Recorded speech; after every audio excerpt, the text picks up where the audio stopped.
this is a fund that's wholly owned by the Malaysian government. At what point, if ever, did the Malaysian government send up a flare and say, we think lots of our money is being stolen? Well, the investigation is ongoing, so we're actually not able to provide a lot of detail now as to when we began looking into this or what precipitated that. When we get to the conclusion of that, we may be able to provide more information about that, but I'm not able to go into that now. The Malaysian officials were aware that projects weren't being funded the way they were supposed to, and that the money that was being raised was not being diverted correctly to the... Well, certainly I can't speak to the state of mind of the individuals at that time. I certainly think that, as we've indicated, people are aware of our investigation and aware of the issues that have been raised there, and it certainly is our hope and goal at the conclusion of this forfeiture process to return the funds to Malaysia. Whether those initial projects are still going to be used or not, we don't know, but certainly they could be used by the government for the benefit of the people there.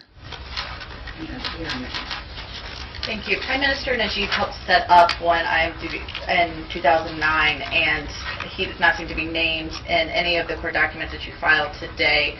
Would you rule out implicating him in any of your future investigations or court filing? We don't have a specific comment on anyone who hasn't been named so far, because this is a civil forfeiture complaint. It's going to look a little bit different from what you've seen before. We are essentially describing the tracing of the assets, the use of the funds, and who was involved in the transactions there. So we're not commenting on anyone else who may or may not be named in the matter at this time. Was there some kind of agreement, though, between U.S. prosecutors and the Malaysian government not to name the Prime Minister? Our agreement is only to draft the complaint as we always do in civil forfeiture matters. You'll see that this is a complaint that is against the actual property or assets as opposed to against an individual.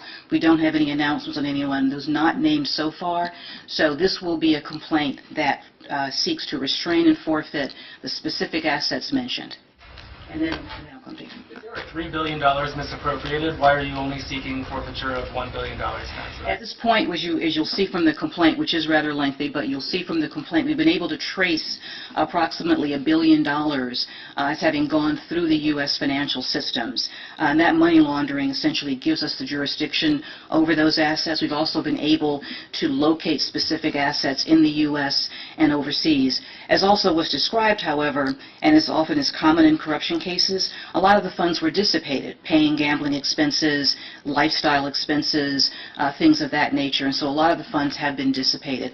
But as we've noted, this investigation is ongoing, and to the extent that we can, in fact, clearly locate other assets and trace them, we would continue the actions here. What's the specific process for the Wolf of Wall Street's probably like the most well-known asset? How do you go about getting the rights to the, is it the whole movie or just Red Gates? Red Granite. Red Granite's portion of the assets, and then how do you collect the royalties? Essentially, we're seeking to restrain anything that Red Granite would receive on an ongoing basis from royalties or any fees coming in from their interest in that film. And what about past royalties and payments? I don't believe that we can. Let me just check with Leslie on that. I'm sorry, I moved over here. No, I don't think we're able to seize anything retroactively. So going forward, and of course it would not be the entire proceeds of the movie, but what Red Granite is entitled to receive, that's what we're seeking to restrain. And then I was coming here, and then I'll go back to you.